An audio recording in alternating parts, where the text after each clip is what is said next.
Gears of War. More like Tears of War. The epic launch title for the Xbox 360 that had you control overly muscular characters while you chainsawed alien creatures in half and listened to John DiMaggio destroy his vocal cords. Shoot the legs! I seriously have no idea how he does it. But recently, Microsoft Studios has re-released this classic shooter. Can I call it classic? Is 9 years long enough? Well anyway, what are my thoughts on this revisit to the Coalition of Gears? Well, now for the reviewing, I guess. First things first, the visuals have been greatly updated. Due to the native 60 frames per second, the cutscenes look extremely smooth, and so does around half of the gameplay. The character models are fine, along with the weapons, armor, and enemies, but the environments really take a nosedive when you start looking closely. Now, this isn't really too big of a problem, but when you consider that it was Microsoft Studios that made this, there really isn't much of an excuse. Let's talk gameplay. Well, this for me was the biggest deal breaker. The controls feel the exact same as they did 9 years ago, and they didn't bother adding any of the features from the other Gears games, such as chainsaw duels or the ability to be revived by the AI. Furthermore, controlling the cogs is extremely clunky and awkward, making the balance between movement and the camera a living nightmare.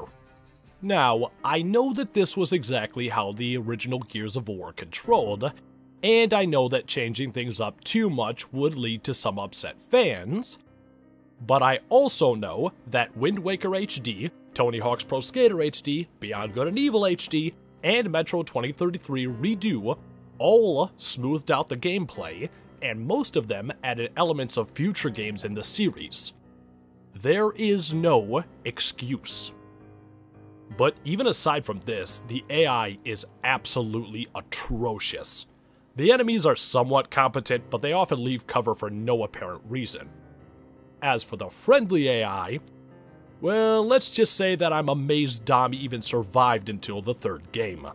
He hugs the wall when he doesn't need to, jumps directly into the line of fire, and doesn't listen to any order given to him.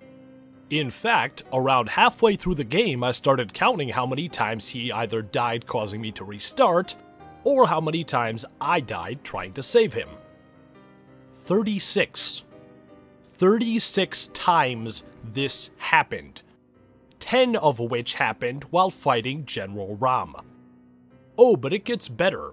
There were a few times when the scripted events wouldn't even trigger, which left me sitting in one place wondering what the hell I was supposed to do. The online multiplayer, honestly, I don't even care. It has the standard 3 modes being Team Deathmatch, King of the Hill, and Warzone, which is free-for-all. They've added a few maps from the other games, but that's really it. Oh, but if you want some extra skins, you can pay another $20 and get the deluxe edition, because I want to spend my money on a few more fancy-looking pixels. Alright, with some rare exceptions, shooters typically don't age well. And in my opinion, this game has aged about as well as milk. So in the end, I honestly don't care about this game. Like, seriously. As soon as I'm done reading this script, I'm gonna trade this in for Mario Maker. But hey, if you want to play through Gears of War again with a new coat of paint slapped on it, then feel free to pick this game up. Surely you can find some enjoyment out of it, even if it is mocking the incompetence of your teammates.